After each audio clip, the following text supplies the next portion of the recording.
21 நாள் உண்ணாவிரதம், வலுக்கட்டாய மருத்துவ அனுமதி, உயிர் காக்க மருத்துவமனை, உரிமை காக்க உண்ணாவிரதம். டெல்லி ஜந்தர் மந்தரில் நடப்பது என்ன? வாங்சுக் வெளியே, தீப்கே உள்ளே. போராட்டமும் ஓயவில்லை, பரபரப்பும் குறையவில்லை.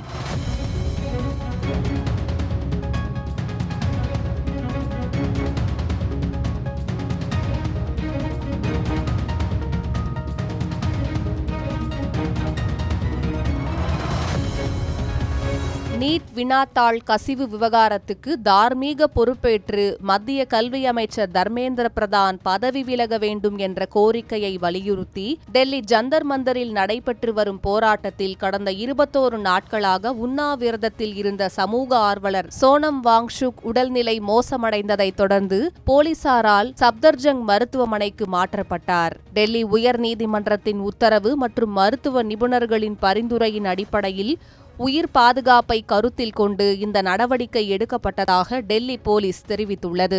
மருத்துவமனையின் அவசர சிகிச்சை பிரிவில் அனுமதிக்கப்பட்டுள்ள வாங்சுக் சுயநினைவுடன் இருப்பதாகவும் அவரது முக்கிய உடல் செயல்பாடுகள் தற்போது சீராக இருப்பதாகவும் மருத்துவமனை நிர்வாகம் தெரிவித்துள்ளது. முன்னதாக சோனம் வாங்சுக்கின் உடல்நிலை தொடர்ந்து மோசமடைந்து வருவதாக மருத்துவர்கள் எச்சரித்திருந்தனர். கடந்த சில நாட்களில் 8 கிலோவுக்கும் அதிகமான உடல் எடை குறைந்ததுடன் உடல் உறுப்புகள் செயலிழக்கும் அளவுக்கு இருப்பதாக மருத்துவ அறிக்கைகள் சுட்டிக்காட்டியிருந்தன.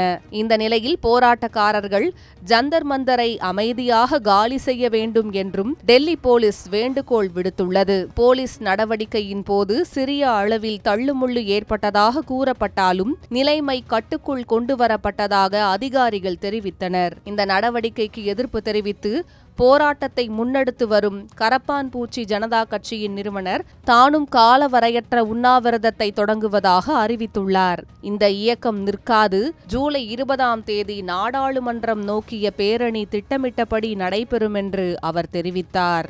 இதற்கிடையில் சோனம் வாங்சுக்கின் மனைவி கீதாஞ்சலி மருத்துவமனையில் கணவருக்கு குடும்பத்தினர் மற்றும் மருத்துவ குழுவின் அனுமதியின்றி எந்தவித சிகிச்சையோ மருந்தோ அளிக்கக்கூடாது என்று வலியுறுத்தியுள்ளார். மருத்துவமனையில் மொபைல் போன் எடுத்து செல்ல அனுமதி மறுக்கப்பட்டதைத் தொடர்ந்து ஊழியர்களுடன் ஏற்பட்ட வாக்குவாதமும் பரபரப்பை ஏற்படுத்தியிருக்கிறது. சோனம் வாங்சுக்கை வலுக்கட்டாயமாக அப்புறப்படுத்தியதற்கு பல்வேறு எதிர்க்கட்சி தலைவர்கள் கண்டனம் தெரிவித்துள்ளனர். அமைதியான அறவழி போராட்டத்தில் ஈடுபட்ட ஒருவரை இவ்வாறு அகற்றியது ஜனநாயக விரோத நடவடிக்கை என குற்றம் சாட்டியுள்ளனர். நாடாளுமன்ற மழைக்கால கூட்டத்தொடர் தொடங்க உள்ள நிலையில் இந்த விவகாரம் தேசிய அரசியலில் மேலும் பரபரப்பை ஏற்படுத்தியுள்ளது.